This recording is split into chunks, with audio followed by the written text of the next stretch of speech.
name is Joy Gower, and welcome back. If you've had a look at any of the other YouTube videos, welcome. If you're new to it, I'm going to talk today about health anxieties.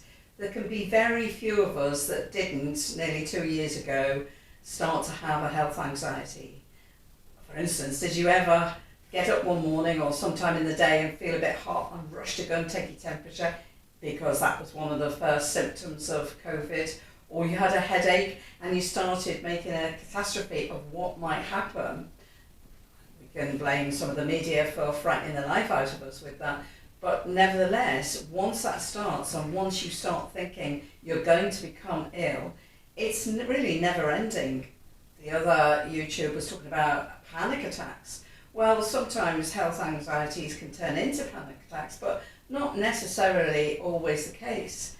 For instance, you might rush to your doctor when you can find one and say, I've got these headaches, I've got this pain or whatever, and then get an all clear. And for a little while, you feel okay. You feel better, you think, okay, nothing seriously is wrong.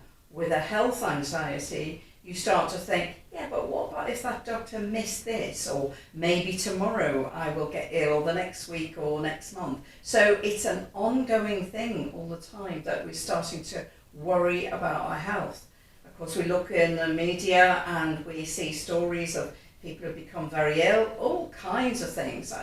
Many people have said to me, I had headaches and I thought, oh, that's it, then I've got a brain tumour, or I had a stomach ache and I thought I've got cancer. So we go to the worst possible case that could probably be.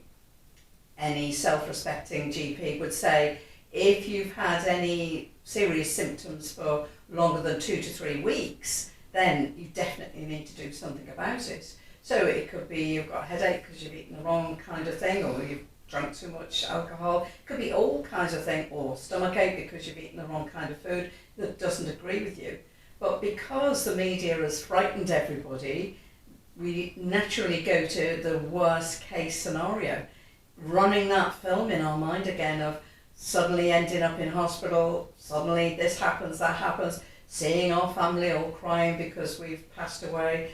That's quite a serious thing that's going on in your mind. And the more that you perpetuate that, the more that you talk to yourself and think, I could be ill tomorrow, I could be ill the next day, then that sets that program running, and therefore we keep going back to the same program.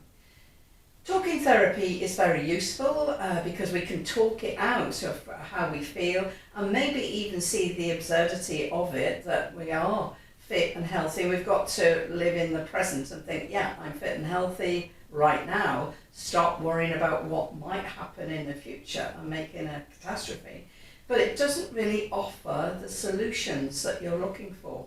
So if you've got a problem and you go to your GP, you want a solution, either medication or further tests and treatment. The doctor doesn't say, well, yep, you have got those things, right, off you go, and offer you nothing. So although talking therapy can be useful, you need to have the solutions, and that's why many people turn to NLP, neuro-linguistic programming, and hypnotherapy combined, because there are the solutions for you.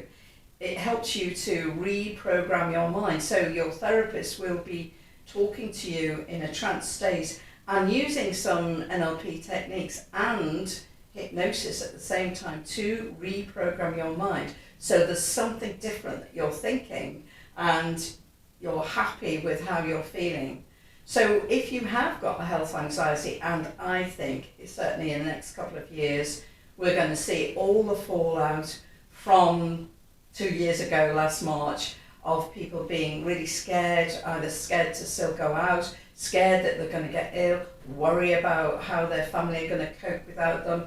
If that happens to you and it goes on for more than a couple of weeks and you can't talk yourself out of it, then certainly you need to do something about it. It's no good saying, oh, I've got to pull my socks up and do something about it myself.